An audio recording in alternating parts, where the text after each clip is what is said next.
ça a permis de faire plusieurs millions, je crois, d'euros d'économies à des mutuelles. Ils ont vendu bien ce produit-là.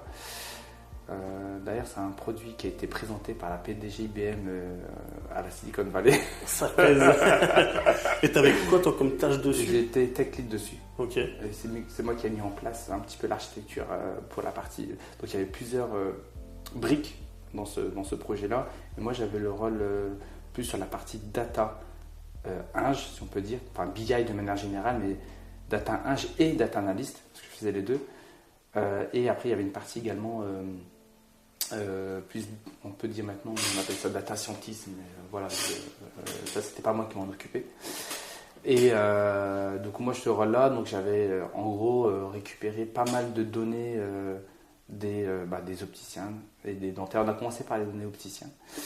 Et en fait l'idée, on avait mis en place plein de règles pour détecter la fraude. Donc il y a des opticiens, des petits malins qui vont mettre des lunettes par exemple à des enfants qui ont 24 mois.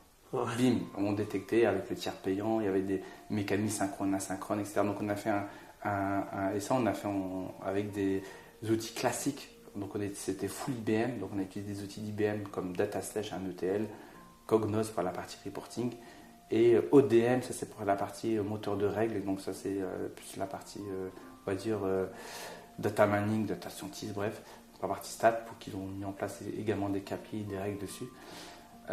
Et derrière, en fait, il y avait un score qu'on mettait sur chaque dossier qui passe pour savoir est-ce que ce dossier-là, potentiellement, il est en fraude ou pas. Donc, on a mis en place une première mutuelle, ProBTP. Il y a des articles sur Internet, si tu veux aller chercher. Et en fait, voilà, ils ont publié que quand ils ont mis en prod le projet, ils ont vu directement le gain, en fait. C'était énorme.